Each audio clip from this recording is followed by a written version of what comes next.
갈라디아서 1장 1절로부터 10절 다시 한번 읽읍시다. 교독하겠습니다.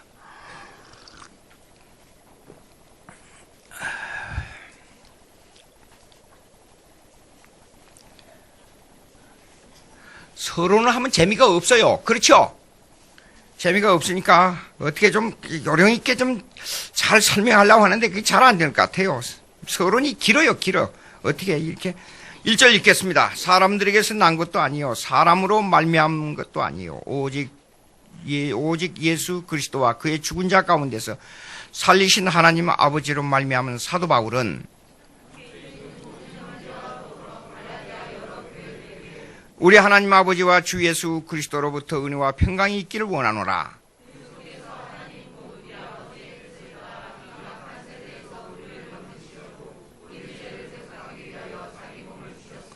영광이 그에게 세세토록 있을지어다. 아멘.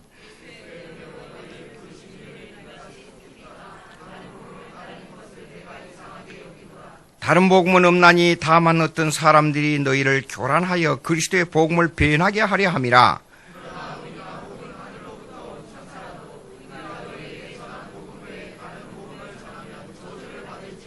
우리가 전에 말하였거니와 내가 지금 다시 말하노니 만일 누구든지 너희가 받은 것 외에 다른 복음을 전하면 저주를 받을지어다.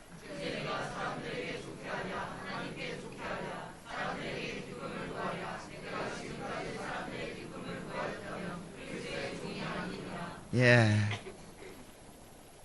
지난주에 서론에서 두 가지 말씀드렸습니다. 하나는 유대주의, 그 다음에 헬라주의 두 가지 말씀드렸어요.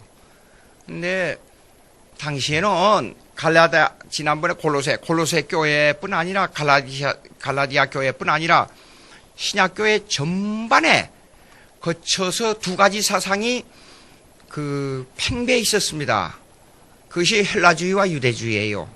예수님이 맨 처음에 마태복음 5장에 팔복을 말씀하시고 나서 누구를 공격했냐 그러면 유대주의를 공격했습니다. 유대의 율법이 성경의 율법하고 틀리다. 다시 묻습니다.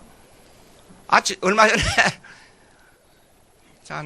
한 달 조금 막 미국에서 제가 오자마자예요. 어느 목사님들 모임에 가서 이제 강의를 해달라 그래서 강의를 했었어요. 그러니까 이게 말씀드리기 거북합니다. 목사님들 질문하는데 유대주의가 율법주의죠. 그러니까 대부분 예 그러고 대답해요. 그러니 이게 사람 환장하는 일이에요. 예수님이 오셔서 팔복을 말씀하고 율법론을 얘기하고 유대주의 율법주의를 얼마나 공격했어요. 마태복음 5장에. 그런데 마태복음 팔복을 강의하면서 유대주의를 율법주의로 알고 있으니 이거 사람 환장할 노릇이에요. 그래서 마태복음 5장을 전부 분석하면서 쫙 설명하니까 그때서 글쎄요 그러는 거예요. 지금 고린도전서 1장도 읽어보세요. 유대인은 표적을 구하고 헬라인은 지혜를 구하나 우리는 예수 그리스도 십자가에 달리신 예수 그리스도를 자랑한다 그랬어요. 왜 그래요? 유대주의는 기독교하고 아예 거리가 멉니다. 전혀 기독교주의가 아니에요. 이제 쭉 설명을 하겠습니다. 여기 지난번에 골로새서에서 쭉 얘기했어요. 그런데 여기서는 조금 갈라디아 교인들의 형편하고는 조금 다른 게 있어요. 골로새 교회는 헬라주의 철학적 이념이 들어왔고 유대주의의 습관인 의식주의가 들어왔었습니다. 근데 여기에는 갈라디아에서는 유대주의의 신비주의가 들어왔고 그 다음에 헬라주의의 자연주의가 들어왔어요. 적으실 분은 적으세요. 유대주의의 신비주의가 골로새 교회에 들어왔고 유대주의 신비주의. 그래서 설명하겠어요. 두 번째로 헬라주의는 뭐냐 그러면 자연주의 신학이 들어왔어요. 나중에 설명할 테니까. 유대주의의 신비주의, 다시 한번 유대주의 신비주의가 들어왔고 헬라주의의 자연주의 신학이 들어왔다 그 말이에요. 그런데 이 두 가지 다 그냥 그런 습관적으로 들어온 게 아니라 그것이 뭘로 들어왔냐면 종교적 습관화돼서 들어왔어요. 종교적 습관화돼서 들어왔어요. 여러분 이렇습니다. 인류의 모든 문화는 종교의 관습에서부터 나와요. 그러니까 동양 철학의 시간론하고 서양 철학의 시간론하고 다른 게 뭐냐 그러면 서양 철학의 시간론을 라인으로 생각합니다. 시간이 흐름으로 생각해요. 라인처럼. 근데 동양의 철학에서는 시간론을 서클로 본단 말이에요. 회전으로 본단 말이에요. 그 철학이 어디서 나왔냐? 종교에서 나온 겁니다. 종교에서. 그러니까 윤회 사상은 시간을 원에 돌아가듯이 돌아간다는 의미에서 윤회 사상이 나온 거예요. 예? 그 다음에 라인처럼 흐른다 하는 서양 철학은 헬라주의 철학에서 나온 겁니다. 여러분 고등학교나 대학을 다닐 때에 이런 거 들었어요. 해겔의 변증법이 뭐냐 하는 걸 들었습니다. 해겔의 변증법은 역사의 흐름에 있어서 정반합의 흐름의 역사를 논하는 거예요. 그럼 그거는 어디에서 나왔냐면 서양 철학의 헬라주의에서 시간이 라인처럼 흐른다는 개념에서 나온 거예요. 예? 그러니까 그런데 기독교에서는 시간을 어떻게 보느냐 하는 문제가 나오지 않아요? 기독교는 시간을 창조와 종말로는 본단 말이에요. 영원에서 시작해서 영원으로 끝나버립니다. 시간론이. 그러니까 이 시간은 창조와 종말은 영원과 영원 사이에 잠깐 들어왔다가 없어지는 거예요. 그러니까 시간은 창조된 하나의 피조물이에요. 그런 개념, 그러니까 개념의 차이가 엄청난 겁니다. 그런데 유대주의 종교관에 여기에 들어오고, 그 다음에, 그러면 유대주의 종교관이 뭐냐, 여기에서. 이 골로새 교회에 들어온 유대주의 종교관이 뭐냐, 그러면 꼭 유대인들은 와서 그 신비주의를 가지고 있는데, 할례를 받아라, 이게 할례를. 할례 알죠? 남자가 구약에서 태어나면, 표피를 벗기는 거예요, 잠깐. 할례요. 그래서 유대인 민족이 이라는 걸 알게 되는 거예요. 그럼 그 할례에 뭐가 신비주의가 들어있느냐 이게요. 그 표피를 벗김으로 말미암아 우리는 유대민족이 됐기 때문에 세계에서 어떤 나라 민족보다도 우리를 부강하게 해준다는, 아니 할례 속에 그것이 들어있다 이게요. 그런 것이. 이런 신비주의가 어디 있어요. 생각을 해봐요. 여러분들 우리 한국에서 이상한 일 있잖아요. 제가 어렸을 때 예수 믿기 전에 우리 어머니가 감기가 드니까 야 이리 나오라 그래요. 소뚜껑을 갖다가 머리에다가 얹어놓고는 저 부엌 뒤에 절구통 옆에 가서 막 두드리는 거예요. 감기가 나가라고. 뭐라고 말하면서. 근데 와서 아무리 해도 감기가 안 나가요. 그런 신비주의 요소가 들어있잖아요.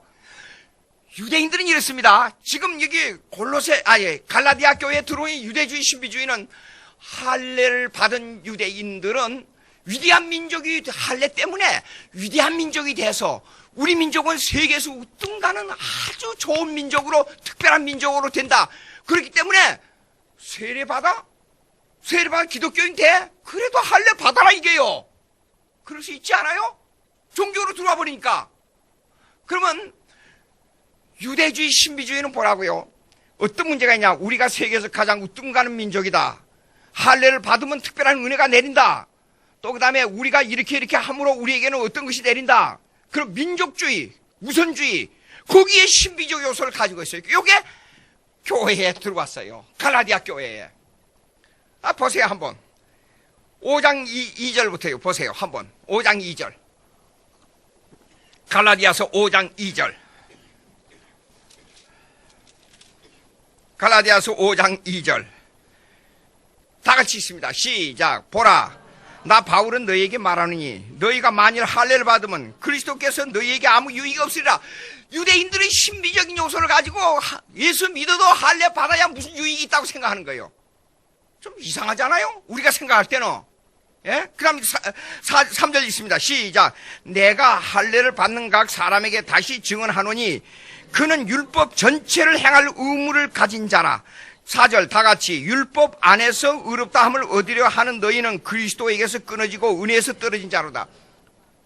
근데 자보자고요, 유대인들은 이 할례를 신비주의적 개념하고 연관을 시켰어요.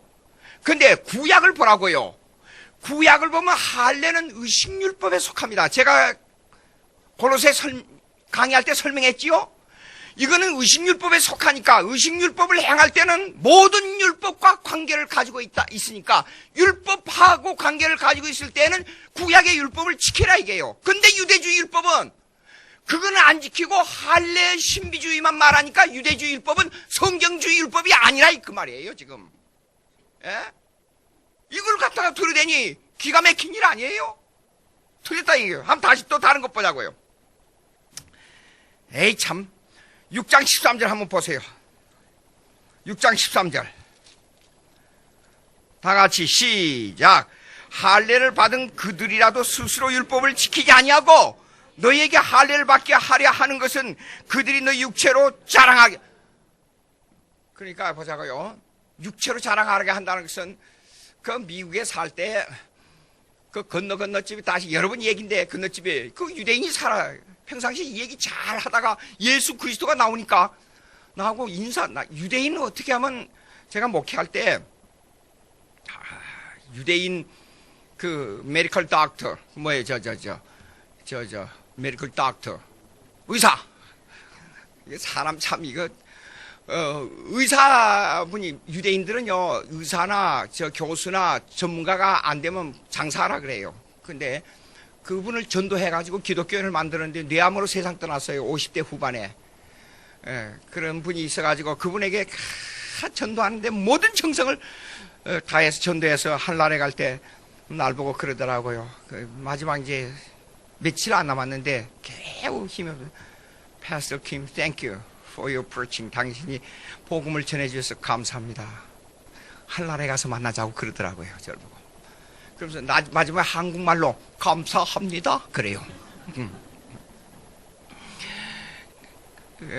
그런 일이 있어서 건너편 사람에게 복음을 예수 그리스도 그 복음을 전하고 그러니까 그 장사하는 사람인데 예수 그리스도 얘기하고 딱 하고 나서 잠깐 또 5분 예수 그리스도를 믿으면 천국 간다 그러니까 눈이 휘둥그레져가지고 왜 막 이래요. 그 이튿날 아침에 갈 때 나 손을 흔들면서 인사해도 얼굴도 쳐다보지 않고 요렇게 보더니 싹 돌리고 가버려. 유대인들이 그렇습니다. 아주 냉정하고 한국 사람이 유대인들로부터 그 서브 컨트랙트 아이고 내가 왜 이런지 모르겠어. 이거 사업을 하는 걸 뭘 받아가지고 하는데 그 사람 가서 한국 사람이 영어를 못하니까 통역을 해요. 통역을 했는데 money is money. Your brother라도 money는 money고 너희 brother는 너희 형제간의 형제간이니까 돈 가지고 형제간에 거래하지 말라고 냉정하게 그래요. 유대인들이 이렇게 무서운 사람들입니다. 그런데 이 유대인들이요, 교회 안에 들어왔는데 이 유대인들이 뭐냐면 민족주의 종교관을 가지고 유대주의 율법을 신비화해서 교회 안에 들어왔단 말이에요. 다음 두 번째 보자고요. 이방인들, 헬라주의 이방인들 신비주의가 들어와서 헬라주의 이방인 신비주의가 제가 골로새에서 강의할 때 말씀드렸습니다. 헬라주의는 철학적으로 합리주의입니다. 이성주의. 그래서 이 이성주의가 중세에 들어왔을 때는 스콜라주의라 그래요. 모든 철학과 신학을 합리적 이성주의로 해결하려고 그래요. 이것이 17세기에 들어와서는 이거 신학교에서 강의한 것처럼 해서 미안합니다. 이걸 써가면서 하려다가 이 설교 단상이라 나서 그냥 이게 치워버렸어요. 데카르트, 스피노자, 파스코, 라이프니츠. 이거는 17세기 이성주의 철학자들이에요. 근데 이성주의가 자꾸 커진 다음에 18세기에 들어와서는 뭐냐면 리신론, 니즘이라 그래요. 영국에서 발생했는데 이것이 유럽 대륙으로 들어왔어요. 리신론은 뭐냐면 아직도 이런 사상은 한국교회에도 많이 지금 남아있는 걸 제가 아는데요. 하나님께서 창조는 했습니다. 창조는 했는데 이 세계가 흘러가는 법칙은 자연 법칙에 맡겼다 그 말이에요. 근데 그게 아니에요. 성경은 창조도 영원 전에 시간 이전에 하나님의 계획이 있었고 이 만물을 다스리고 보존하는 것도 창조 전에 하나님의 계획이 있었고 정말로 하나님의 창조 전에 하나님의 계획이 있었습니다. 그 계획에 의해서 그 프로젝트에 의해서 창조되고 보존되고 유지되고 다스려지고 섭리해 나가면서 이 세계를 이끌어간다 그 말이에요. 그걸 거절하고 이신론이란 무슨 니즘이란 건 뭐냐 그러면 어쩔 수 없이 써야겠어요. 미안합니다. 리즘이라 그래요. 근데 이거는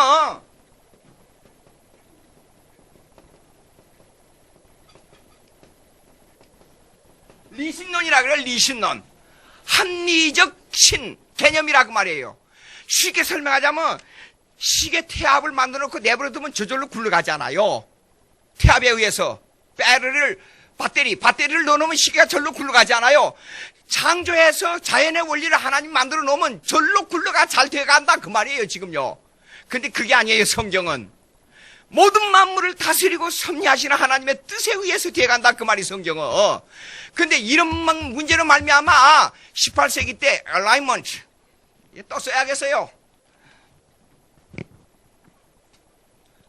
이걸 또 하라고 그래서 이거 복잡해서 제가 그래요.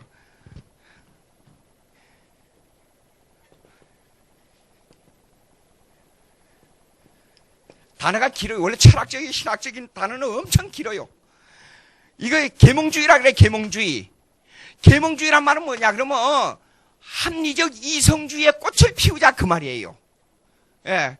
왜냐하면 이런 이성의 리신론 합리적 신관에 의해서 18세기 들어와서 이성주의가 꽃을 피우는 계몽주의가 돼버린 거예요. 계몽주의가.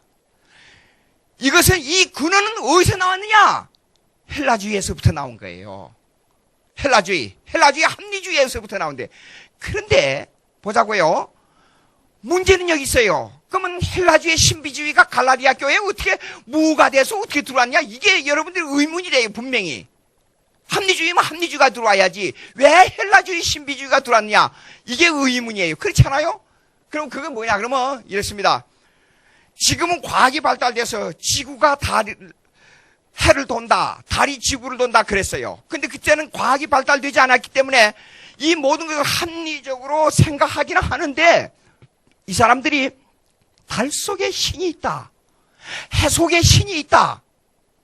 만물이 바람 속에 신이 있다. 왜냐하면 공기의 기압의 차이로 말미암아 공기가 움직이는 걸 바람으로 생각을 못한 거예요. 그러니까 모든 것을 신비로 보고 그 신비를 이론적으로 따지려고 그랬어요. 근데 맨 처음에 플라톤은 철학을 생각할 때에 만물 속의 신을 말한 거예요. 그거는 만물 속의 신이란 개념은 뭐야? 그러면 팬티즘이라 그래요. 팬티즘. 예? 팬티즘. 팬티즘. 뭐냐면 범신론이라 그래요. 모든 만물 속에 신이 들어있다. 그 말이에요. 그러니까 이거는 만물을 통해 하나님을 찾아가는 개념이에요. 만물을 통해. 그러나 그 제자 아리스토텔레스 들어와서는 뭐야 그러면 페넨티즘이라 그래. 페넨티즘.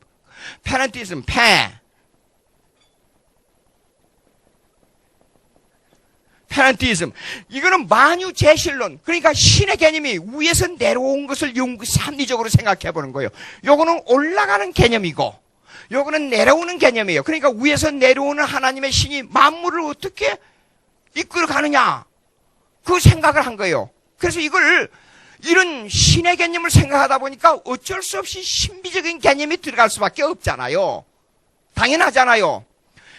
그러면 왜 신비적인 개념이 발달될 수밖에 없느냐? 그 말은 뭐냐? 그러면 과학이 발달되면 만유인력을 생각하고 뉴턴이 사과가 떨어지는 걸 보고 만유인력을 발견한 거 아니에요? 그러니까 보세요. 거의 1700년 로마 시대에 예수님 당시부터 1700년이 지난 후에야 만유인력이 발견된 거예요. 얼마나 그때 당시에는 미개했어요. 그러니까 미개한 입장에서 만물을 합리적으로 생각해도 안 되니까 신비적 개념이 들어올 수밖에 없었잖아요. 예? 그러면 그게 뭐냐? 그러면 그런 개념이 도대체 뭘 하는 거냐? 여기 갈라디아서 보세요. 갈라디아서 4장 10절 한번 보세요. 4장 10절. 4장 10절 아니. 맞아요? 4장 9절부터 읽습니다. 시작. 이제는 너희가 하나님을 알 뿐 아니라 더욱이 하나님의 아신 바 되었거늘 어찌하여 약하고 천박한 초등학문으로 돌아가서 다시 그들에게 종로를 하려느냐. 10절 다 같이 너희가 날과 달과 절기와 해를 삼가 지키니 내가 너희를 위하여 수고한 것이 어떨까 두려워하느라. 해를 섬기고 달을 섬기고 날 섬기고 왜 이걸 섬기느냐 이게요. 근데 그 앞에 전제가 아주 중요한 게 나왔습니다. 천박한 초등학문이라 그랬는데 이거 원어적으로 해석하면 조금 달라요. 뭐야 그러면 이래요. 이거 헬라어를 써야 되냐 말아야 되냐 참 이렇습니다. 그냥 읽게 제가 읽어드릴게요. 이거 써서 알 수도 없으니까 김민호 목사님만 알지 다른 분은 몰라요.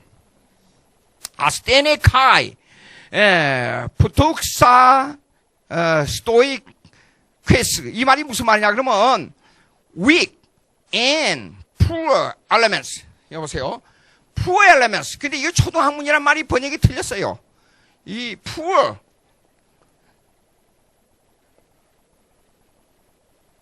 이거 요소란 뜻이에요. 그러니까 아주 저급한 요소를 섬긴다 그런 뜻이에요 이거요. 이 초등학문이 아니라.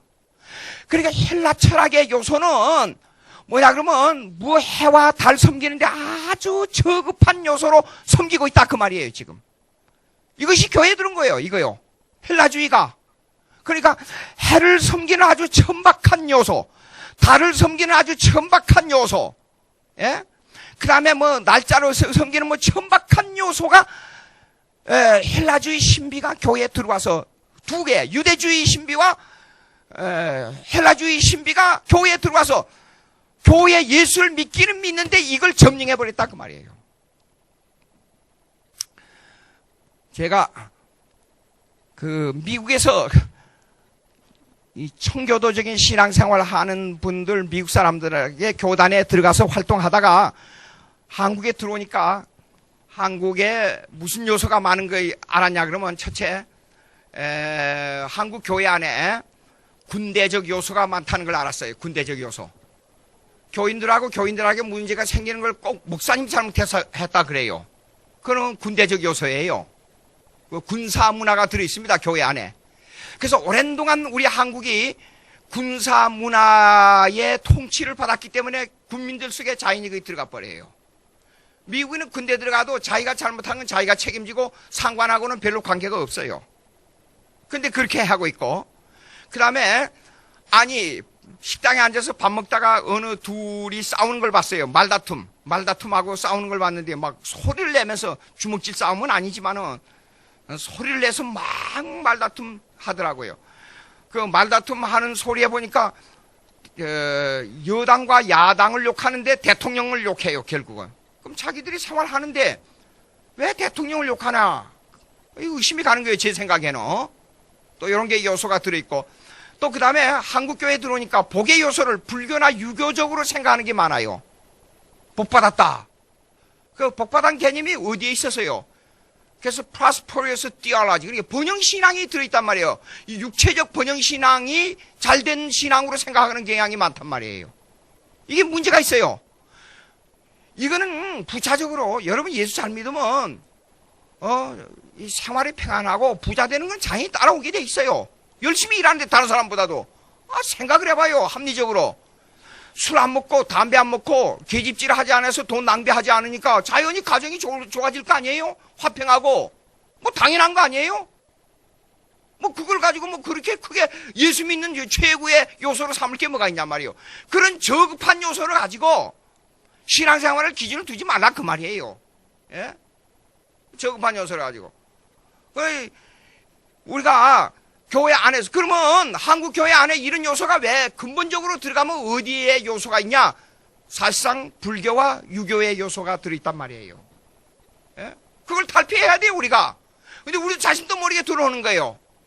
그러니까 유대주의에 사도 바울이 강하게 접해있던 사람이 확 돌아서서 유대주의에서 완전히 벗어나서 기독교로 전향한 다음에 보니까 유대주의 문제가 많은 것을 너무 깊이 알았단 말이에요.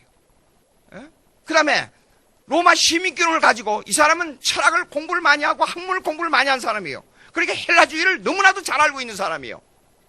헬라주의를 공부하고 기독교로 들어와 보니까 야, 이건 뭐 정말로 저급한 초등학문이에요. 쉽게 말해서 아주 볼 것 없는 거예요, 이게요.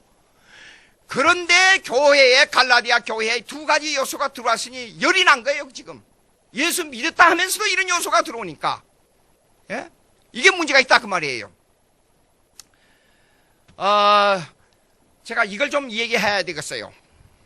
18세기가 뭐, 프랑스의 철학자인 몰테르라는 사람이 있어요. 여러분 이 얘기 들은 사람, 알 거예요. 근데 몰테르는 뭐, 어떤 사람이냐면, 여기 말한 리신론에 기초한 자연주의 철학자입니다. 근데 그 사람이 예수 그리스도 말해요. 예수 말해요. 그리고 하나님 말해요. 내가 너를 사랑한다. 그러면 다 기독교인이라고 하나님을 섬기는 사람이라고 말한다.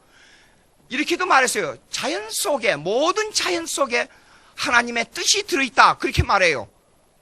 기독교, 완전한 참 신실한 기독교인으로 여러분 들리죠? 그 말이. 근데 분석을 해봐야 됩니다. 쉽게 분석해야 됩니다. 그런 말들을. 그게 틀렸다 그 말이에요. 예? 그래 우리가 이 기독교 철학자들이 많은 거. 그리고 특별히 한국교회 목사님들이 토인비 많이 얘기해요. 토인비 역사가는 20세기 대단한 역사가라고 말하지만은 토인비 역사가는 그의 저서를 읽어보면, 그러니까 항상 저서를 읽어보고 기독교의 병정학적 얘기를 하고 봐야 돼요. 그래야 알 수 있어요. 뭐냐면 기독교는 유대주의의 파생 종교다 그랬어요.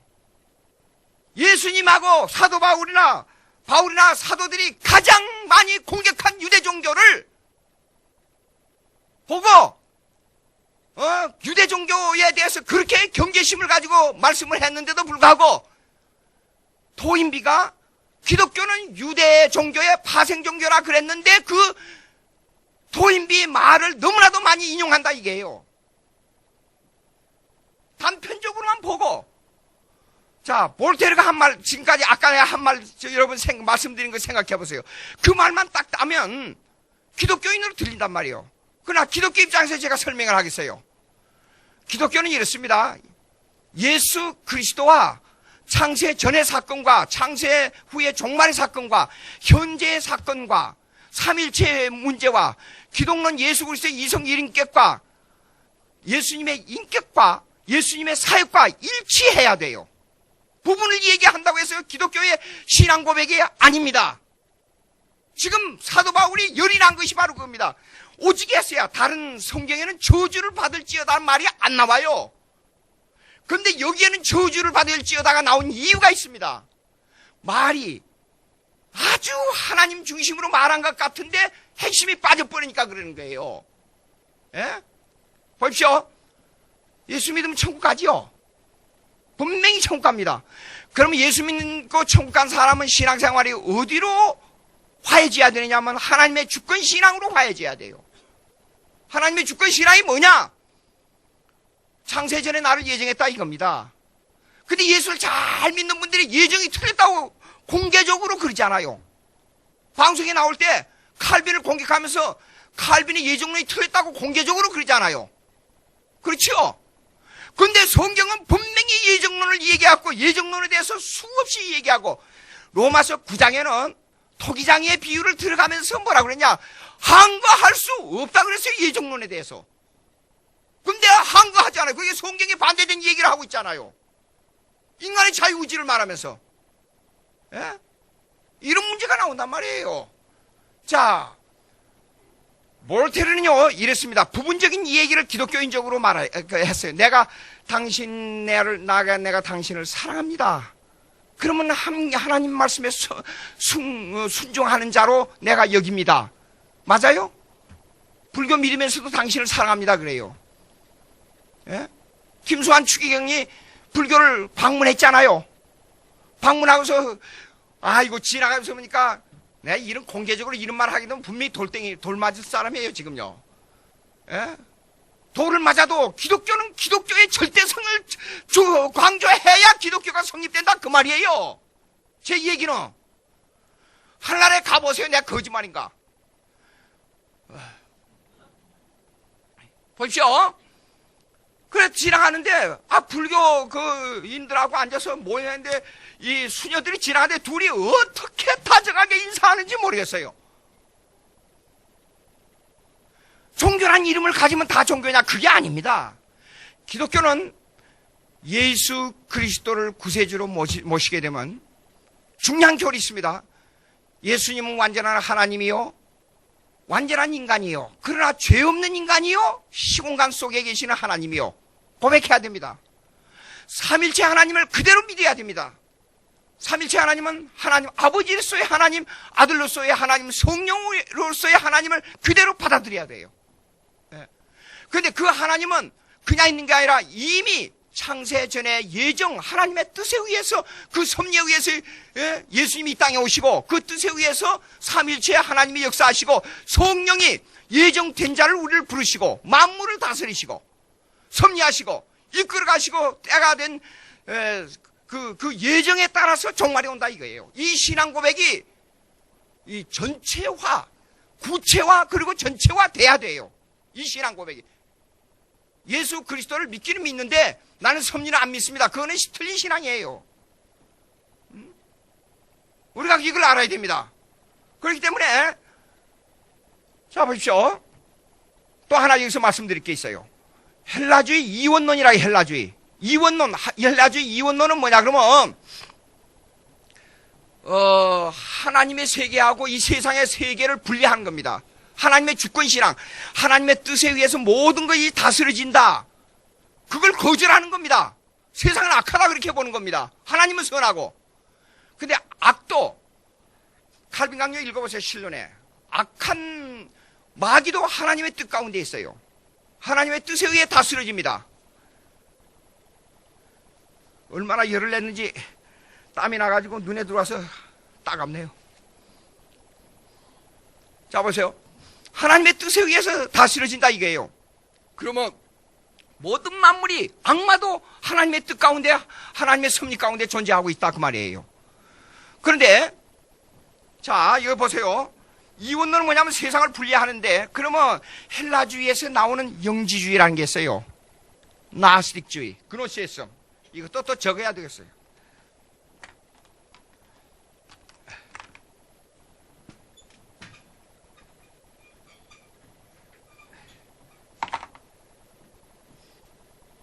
미안합니다. 헬라어를 써서.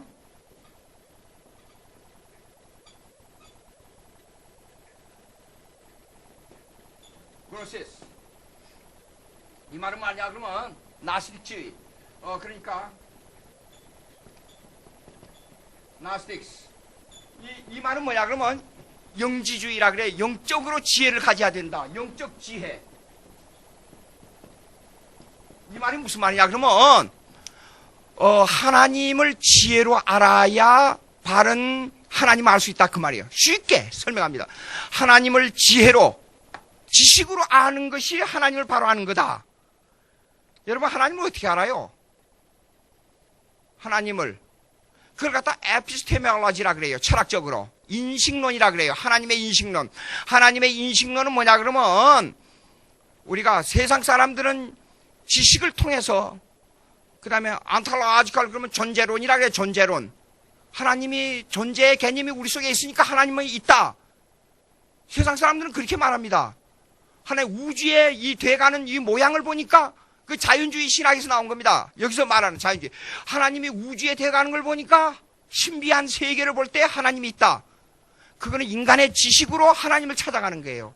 근데 하나님을 아는 것은 우리는 이렇습니다. 성령의 작용에 의해서 아는 거예요. 성령이 예수 그리스도를 알게 함으로 예수 그리스도를 통해서 하나님 아버지를 아는 거예요. 보십시오. 요한복음에 예수님이 그랬잖아요. 예수님이 너는 나로 말미암지 않고는 아버지께로 올 자가 없느니라 그랬어요. 아버지께로. 그럼 예수를 통해서 아버지를 아는 거예요. 하나님 아버지. 삼일체 인식론이 하나님의 인식론이지 하나님의 존재론 인식이 하나님의 인식론이 아닙니다.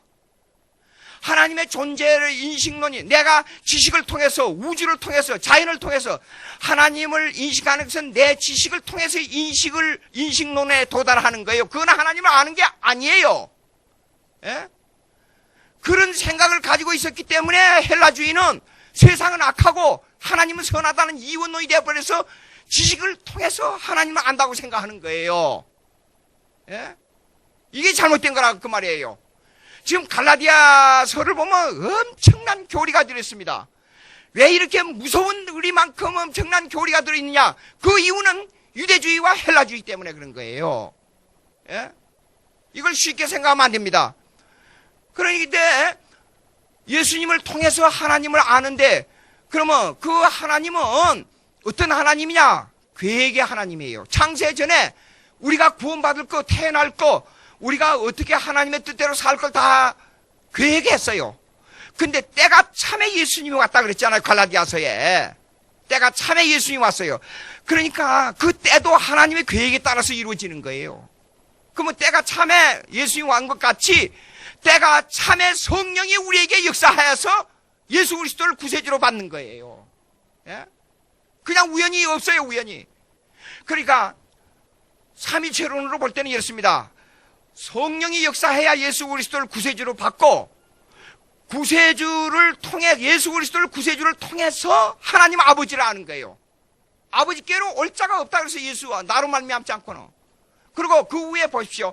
이 모든 것은 너희는 지금은 몰라. 그러나 보혜사 성령이 와서 이걸 다 가르쳐 줄 것이야. 예수님이 말씀했어요. 제가 말씀한 게 아닙니다. 성경에.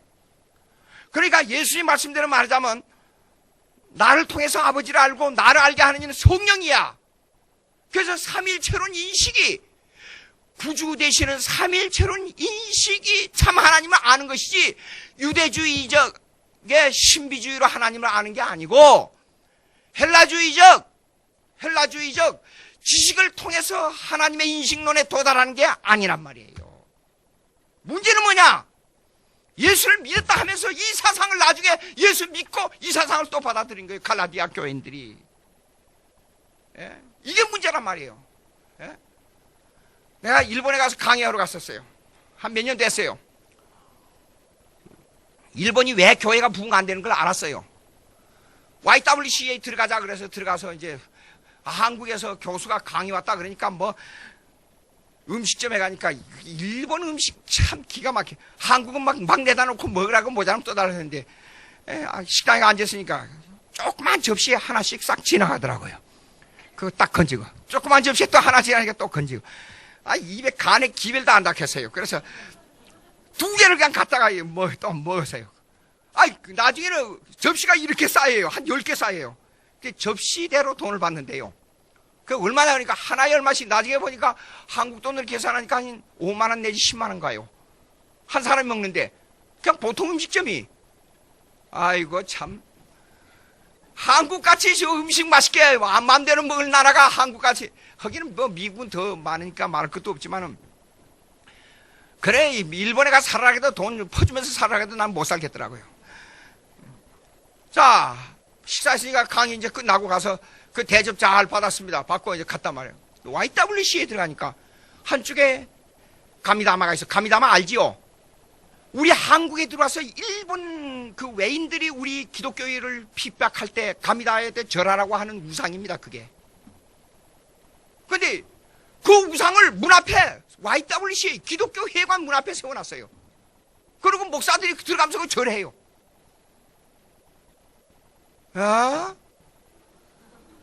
여러분 이해가 돼요? 근데 그 목사들이, 일본 목사들이 뭐라 그런 줄 알아요? 같은 종교인데 무슨 상관이 있느냐 그래. 종교의식이라. 그러니까 외놈들이 우리 목사님들을 데려다가 고문하고 잡아 죽이면서 국가의식인데 왜 절을 하지 않느냐 이게요. 천황한테 절을 하듯이 가미다한테 절을 해야 된다는 거예요. 그래서 수많은 우리 기독교인들이 순교당했잖아요. 여러분 보세요.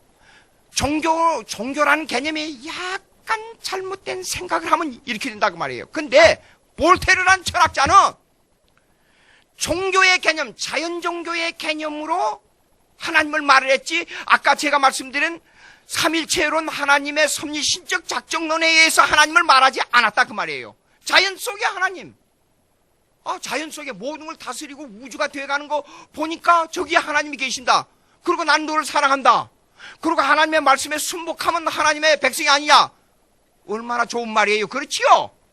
근데 그 마음속에는 하나님의 신적 작정론에 대한 섭리론을 안 받아들였다 그 말이에요. 삼일체를 안 받아들였다 그 말이에요. 예?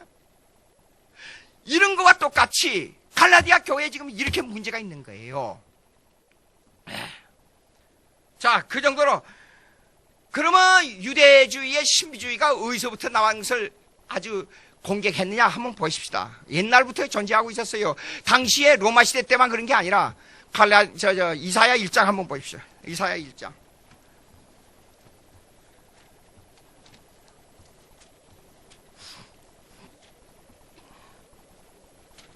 이사야 1장.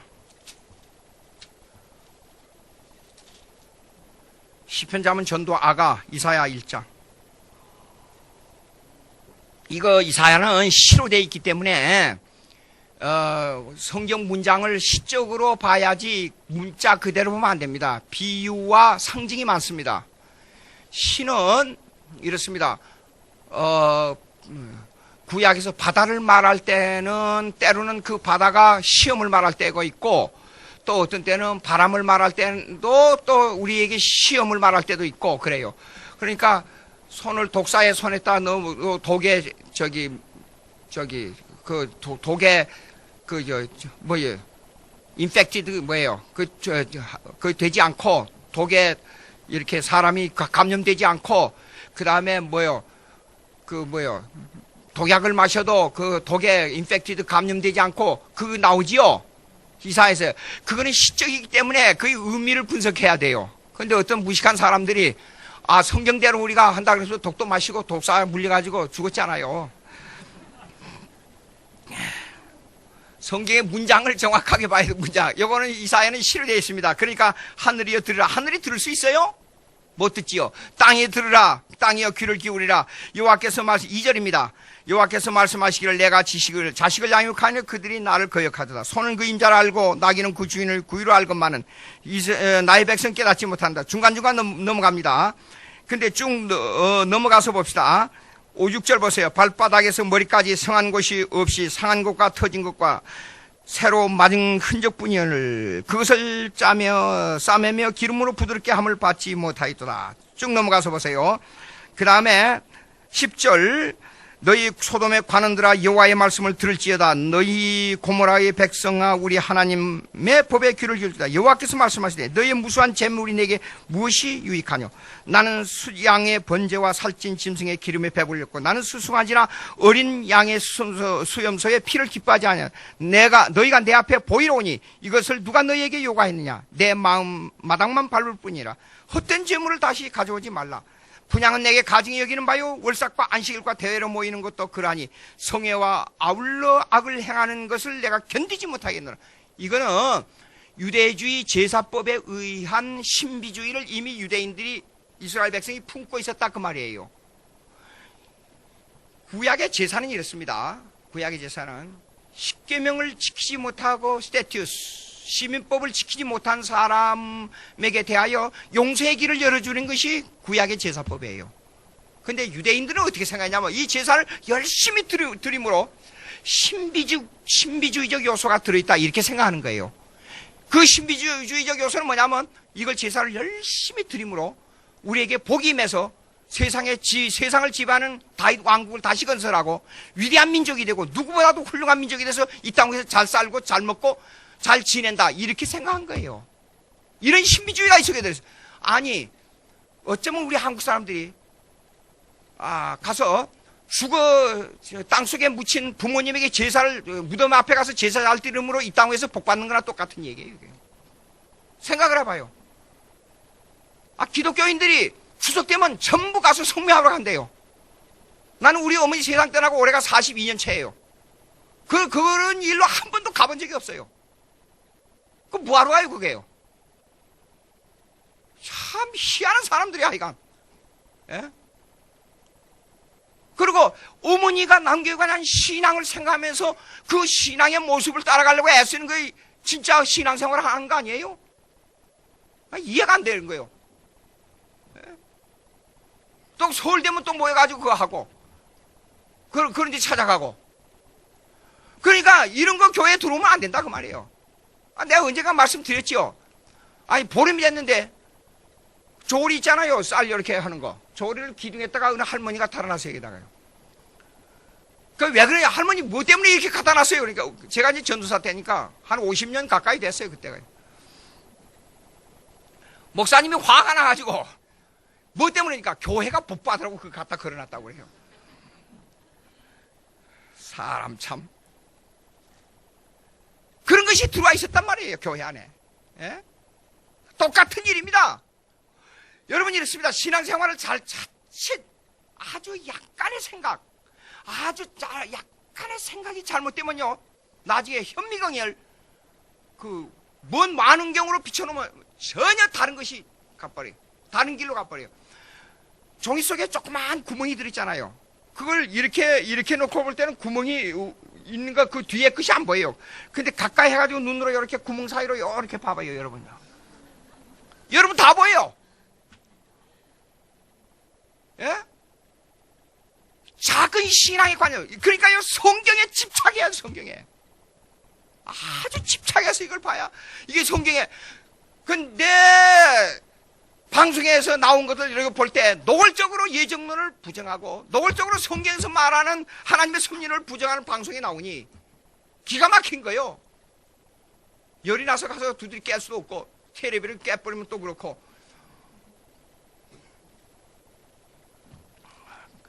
갈라디아서 1장 한번 봅시다. 갈라디아 1장.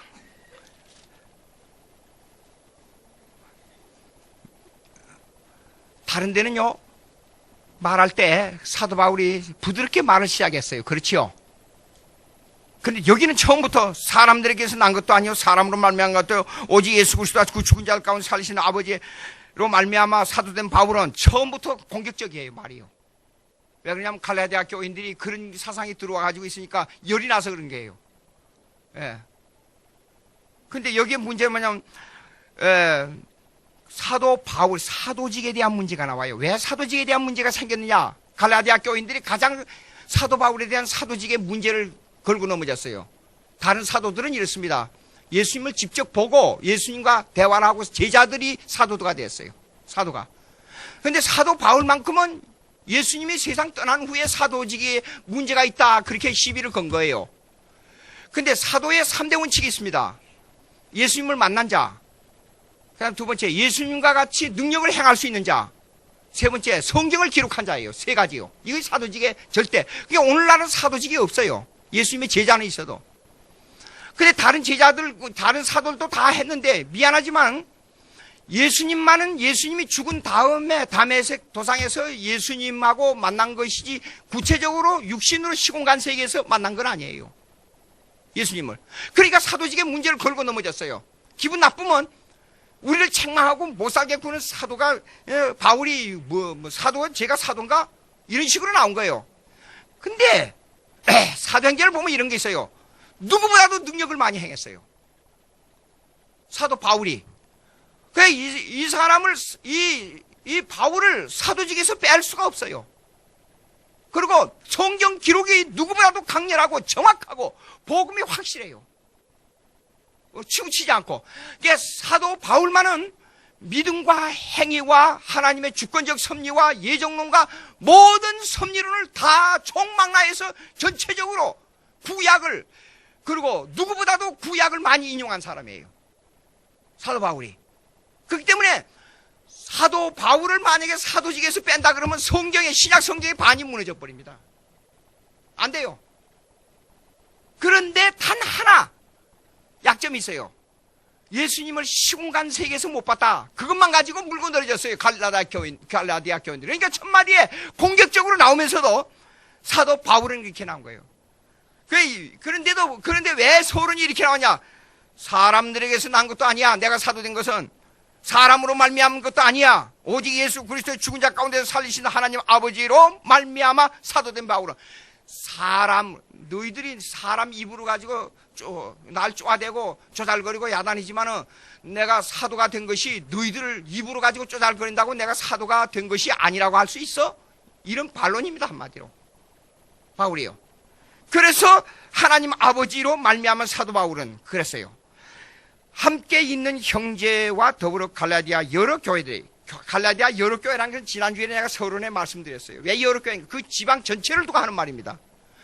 아마 거기에 세 족속이 살면서 갈라디아 교회에 대해 갈라디아 교인들이 이런 이 가을 족속이 그 투쟁적이고, 그런데 유대인들이 들어와서 이 투쟁 족속, 이 아주 violence, 뭡니까? 이 폭력적인 이 가을 족속을 어떻게 다스리냐 해서 로마 정부에서 유대인들을 거기다 파송한 거란 말이에요. 근데 유대인들이 예수 믿고 또 지역에 돌아가서는, 아니, 유대주의를 다시 끌어들이니까 이건 바울로서는 도저히 참을 수가 없는 겁니다. 그래서 이게요, 교회들에게 우리 하나님 아버지와 주 예수 그리스도로부터 은혜와 평강이 있기를 원하노라. 그런데 헬라원에는 원하노라가 없어요. 헬라원에는 보니까 카리스 휘민, 그랬어요. 카리스 휘민은 뭐냐면 은혜가 너희에게 있으라, 그 말이에요. 카리스 휘민, God bless you. 그러면 God bless you. 그러면 may God bless you. 하나님의 축복이 있기를 원합니다. 있을지어다. 그런데 대부분 미국에서는 God bless you 그러지 may를 잘 안 써요. 그런데 여기에는 동사도 빠져버렸어요. 카리스 휘민, 너희에게 은혜가. 한국식으로 번역하자면 그 말이에요. 너희에게 은혜가. 원하노란 말이 없어요, 여기요. 그런데 그 밑에 가서 한번 보세요. 5절 한번 보세요. 다 같이 읽어봅시다. 시작. 영광이 그에게 세세토록 있을지어다. 근데 여기 있을지어다 여기도 본문에는 없어요. 그러게 그 구약에 뭐냐 그러면 구약의 축도가 있죠. 제가 항상 하는 구약의 축도. 너에게 복 주시기를 원하며, 그 다음에 그 얼굴을 이게 비추사, 그 다음에 원하노라. 그 원하노라가 없어요, 본문에. 근데 왜 우리 한국말은 그렇게 번역을 했는지 모르겠어요. 근데 여기는 앞에는 보세요. 교회들에게 우리 하나님 아버지와 평강이 있기를 원하노라. 밑에는 보세요. 영광이 그들에게 있을지어다 그랬잖아요. 그러면 위에가 있을지어다 하든지 밑에 있을지어다 해야 되는데 원하노라를 빼야 되는데, 똑같은 동사가 없는데 위에는 원하노라 그러고 밑에는 있을지어다 하고 번역했단 말이에요. 예? 이게 문제가 있는 거예요. 그런데 다시 말씀드립니다. 고린도 후서 13장 13절.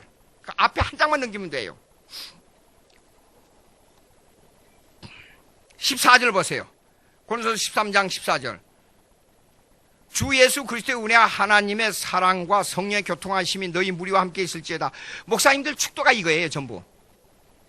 근데 거기다 우리 교인들을 생각하니까 우리 교인들의 행편과 처지가 모두 있을지어다 그러잖아요. 근데 may the grace of the Lord Jesus Christ and the love of God and the fellowship of the Holy Spirit be with you all. 너희 모두에게 be 있으라. 현재 능동태 직설법으로 돼 있어요. 원하노라가 아니에요. 축원하기를 원합니다. 그거는 성경적으로 틀려요. 그러니까 있을지어다 그런 것이 더 나아요. 사실 있어라 그래야 돼요. 있어라. 있을지어다도 틀려 이거요. be with you. 그렇게 해야 돼요. 그럼 구약도 똑같이 해요. 신명기 6장 24절 26절을 보면 The Lord bless you and keep you. The Lord make his face shine on you and be gracious to you. The Lord turn his face toward you and give you peace. 그랬어요. 그게 원하노라가 없어요. 근데 우리말은 그렇게 번역이 되어 있단 말이에요. 그 왜 이렇게 번역을 그리고 제가 성경 번역 헬라어로 히브리어를 이렇게 비교해 보니까 성경에요. 똑같은 단어를 3가지, 4가지 말로 번역한 게 너무 많아요. 그러니까 혼동이 되는 거예요, 이거요. 예? 똑같은 단어를 여러 가지로 뜻을 번역해 버리면 안 돼요. 같은 말로. 이걸 전부 정리를 해야 되는데, 요즘 새 번역, 개역 번역 나온 거 있잖아요. 그게 더 많아요. 더 많아. 더 그런 것이 많아져 버렸어요. 문제가 많아요. 자, 그러면 하나님 아버지와 그리스도로부터 은혜와 평강이 있기를 원하노라. 하여간 그래 넘어가고요. 그리스도께서 우리 하나님 곧 우리 아버지의 뜻을 따라 그랬어요. 아까 제가 이제 관계된 말씀, 시간이 얼마 남지 않았습니다. 잠깐 말씀드리겠어요. 뜻은 뭐냐면 the will of God, 하나님의 의지입니다. 하나님의 의지. 하나님이 원하는 의지예요. 뜻은 사실상 예정입니다. 예정. 하나님의 원하는 의지는 예정이에요. 이 예정은 창세 전에 하나님의 계획입니다. 하나님의 계획. 여러분이 지금 하나님 계획이 있어서 이렇게 저와 만난 거예요. 계획이에요. 근데 하나님의 뜻은 뭐냐 그러면, 가장 기본적인 하나님의 뜻은 뭐냐 그러면, 죄인들이 예수 믿고 구원 얻기를 원하는 거예요. 가장 기본적인 거. 그러나 예수 믿고 구원 얻은 성도는 이렇습니다. 깊은 신앙으로 들어가려면 하나님의 뜻을 이해하는 성도가 되어야 돼요. 하나님의 뜻을 이해하는 성도란 것은 뭐냐 그러면, 하나님의 예정, 하나님의 섭리를 이해하는 성도예요. 모든 사람들이 자기 원하는 대로 되기를 원하지요. 근데 하나님의 뜻은, 다시 말씀드리지만, 내가 원하는 정반대 방향에서 하나님의 뜻이 올 때가 너무 많아요. 왜냐? 하나님의 뜻은 가장 최후의 목적이 뭐냐 그러면, 하나님의 영광, 예수 믿고 구원 얻어서 이들을 통해서 하나님의 영광을 드러내야 돼요. 하나님의 뜻은 가장 기본이 뭐냐면, 어떻게 하면 이 사람 예수 믿어야 돼요. 예수 믿어야 하나님의 영광이 드러납니다. 하나님의 영광을 드러나는데, 예수 믿는 사람이 하나님을 위해 하나님의 일을 해야 돼요. 범죄할지라도 하나님의 일을 해야 돼요. 회개하고. 범죄해서 하나님을 떠나라는 말이 하나님의 뜻이 아니에요. 범죄하면 회개하라는 것이 하나님의 뜻이에요. 예? 집을 나간 아들이 범죄했기 때문에 영원히 버리고 내버려두고 가서 나가 죽어라. 그건 아버지의 뜻이 아니에요. 돌이켜서 돌아와서 옛날에 사랑하는 아들의 모습으로 다시 돌아와서 아버지와 아들과의 좋은 관계를 맺기를 원하는 것이 아버지의 뜻과 똑같은 거예요. 예? 그래서 아버지의 뜻은, 목적이 예수 믿고 그 믿음으로 말미암아 하나님의 영광을 얻기를 원하는 것이 아버지의 뜻이에요. 그러니까 때로는 그 목적을 이루기 위해서 하나님 아버지는 우리에게 매를 때릴 때가 있어요. 말을 안 들으니까. 예? 사랑하는 자에게는 매를 더한다 그랬어요. 매를 더한다. 그럼 때로는 그 뜻이 뭐냐, 뜻을 준행하기 위해서, 예수 믿기, 그 집안이 예수 믿게 하기 위해서 사업을 망하게도 한단 말이에요. 예? 병들게도 한단 말이에요. 사람이 약해져야 하나님 앞에 회개하고 기도하지, 잘 되기만 해봐요. 인간은 아주 사악하기 때문에 목에다 힘주고 빳빳하게 고개를 쳐들고 제가 왕이 된 것처럼 활동합니다. 예? 다 경험해본 바예요. 다. 제가. 예? 목사가 되어서도 이래서요. 노회장 되고 뭐 되고 장자리가 한 두세 개 가지고 있으니까, 사람들이 와서 전부 굽실굽실, 목사들도 전부 목사 앞에 굽실굽실 해요. 장자리 받으면. 예? 나 얼마 전에, 이번에 부활절도 제 사진이 동아일보도 나오고, 국민일보도 나오고, 다 나오니까 누가 전화가 왔더라고요. 저한테. 목사님 사진, 이거 신문에 났습니다. 옛날에는 뻣뻣해서 고개도 좀 치워들었는데, 요새는 약간 지금 숙련이 돼가지고, 그 신문에 나오면 그거 어쨌단 말이요. 인간은 사악하기 때문에 자기가 위로 올라가면 그런 목에다 힘주고 뻣뻣해진단 말이에요. 그러니까 그걸 꺾기 위해서 하나님은 매를 낼 때가 있어요. 예? 내가 생각을 해보세요. 오직 했으면 인간이 사악하니까 제사보다 순종이 낫다 그랬잖아요. 예? 하나님 앞에 순종해야 이것이 하나님의 영광을 드러내지, 제사를 잘 드렸다고 해서 하나님의 영광을 다 드러낸 거 아닙니다. 어떤 경우도 순종이 우선입니다. 하나님의 뜻을 이루기 위해서. 그것이 하나님의 예정인데, 뜻을 따라서 그랬어요. 뜻을 따라서 그냥 좋아, 다 그게 아니라 이 악한 세대에 그랬어요. 이거 보세요. 악한 세대에서 우리를 건지시러, 악한 세대에서 건지는 게 하나님의 뜻이에요. 우리를 대속하기 위하여 자기 몸을 주셨으니, 그래서 예수님이 십자가에 몸 박혀 죽는 것이 하나님 뜻이. 엘리엘리 라바 사박다니, 하나님이여 하나님이 나를 어찌 보내시나이까. 그리고 제일 마지막에 다 이루었다 그랬어요. 그 이루었다 그래서 하나님의 뜻대로 됐다 그 말이에요. 예수님이 십자가에 못 박혀 죽는 것이 하나님의 뜻이었어요. 12영이나 돼서 십자가에서 내려올 수 있는 능력이 없어요? 내려올 수 있었어요. 내려오면 예수 믿겠다는 사람도 있었어요. 그런데 하나님의 뜻은 그게 아니었어요. 그러니까 마지막 기도에서도 하나님의 뜻대로 하옵소서 그랬잖아요. 바울이 보시 죽는 것도 하나님의 뜻이요, 먹고 있고 사는 건 모두 하나님의 뜻이라 그랬어요. 하나님의 뜻 보면 어디 바보 병신. 제가 교회 싸움에 있을 때 군대에서 가채도하고 한 1년 동안 신학교 들어가기 전에 대학을 다시 들어가려고 얼마나 했는데 그 가난도, 지금 생각하니까 우리 아버지 옛날에 중학교 때 우리 아버지가 폐결핵 들어가지고 1년 반을 누워 있어서 가정이 파산한 것이 얼마나 하나님의 뜻이 적합한지 지금 와서 그 얘기를 하는 거예요. 그때 당시에는 모든 것이 불평이었어요.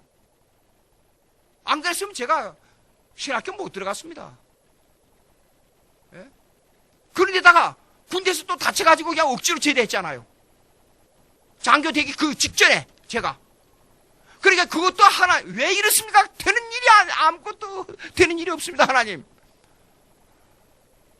그런데 하나님의 뜻이었어요. 지나놓고 보니까. 예?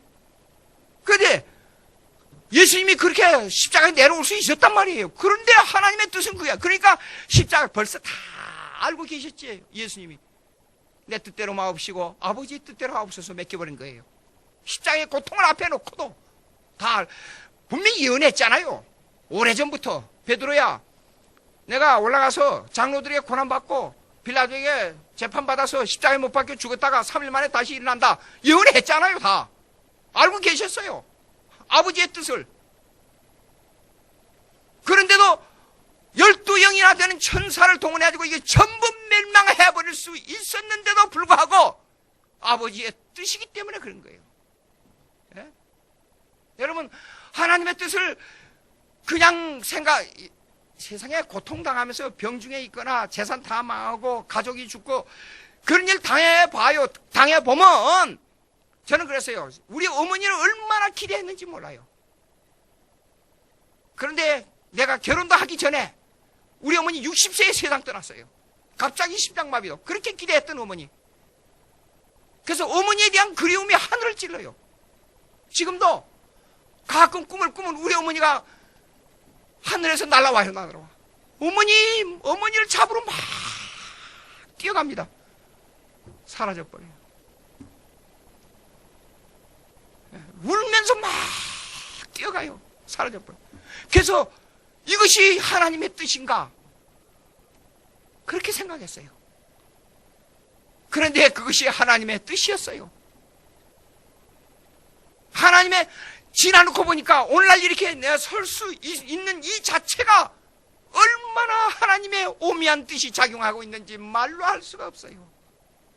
예? 그러니까요, 십자가에 죽는 것, 대속하기 위하여 우리를 건지시려고 우리를 죄를 다속하기 위하여 자기 목숨을 주신 것이 하나님의 뜻에 있다 그 말이에요. 그거는 그냥 우연히 된 게 아니라, 여러분 이런 설교 듣습니다. 하나님이 너무너무 우리를 사랑했기 때문에 십자가에 못 박혀 죽었다. 아니에요. 창세 전에 하나님의 예정대로 십자가에 못 박혀 죽은 거예요. 하나님의 뜻에 의해서. 하나님의 작정, 하나님의 예정은 아주 오묘합니다. 철학으로, 과학으로, 내 심리적으로, 어떤 논리로, 도덕으로, 율법으로 어떤 것도 이걸 해결할 길이 없습니다. 예수 믿고 섭리적 신앙을 깨달으면 이걸 압니다. 압니다. 지나놓고 보세요. 오직했어야 예수 안 믿는 사람들도 무슨 일이 자기들 마음대로 안 되면 신의 운명이라 그러잖아요. 예? 예수를 안 믿는 사람도 하나님의 뜻은 그런 오묘한 것이 있는데, 우리 예수 믿는 사람은 그것이 하나님의 오묘한 계획 속에 들어있다. 기도하십시다. 하나님 아버지 감사합니다. 주님께서 다시 사신 오늘을 맞이해서 이렇게 하나님 말씀을 대하게 되니 감격합니다.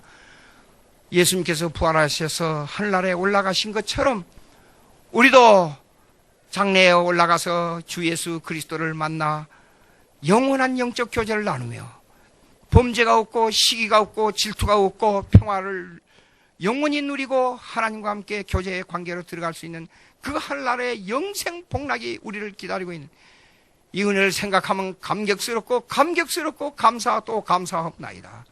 하나님 감사합니다. 하나님의 뜻을 잘 이해하고 예수 그리스도 믿고 예수 그리스도 믿음으로 말미암아 하나님께 영광 돌리고 우리의 뜻대로 살지 말고 하나님의 뜻을 따라 살아가는 저희들 될 수 있도록 영혼의 축복을 물 붓듯이 쏟아 부어 주시옵소서. 예수님의 이름으로 기도합나이다.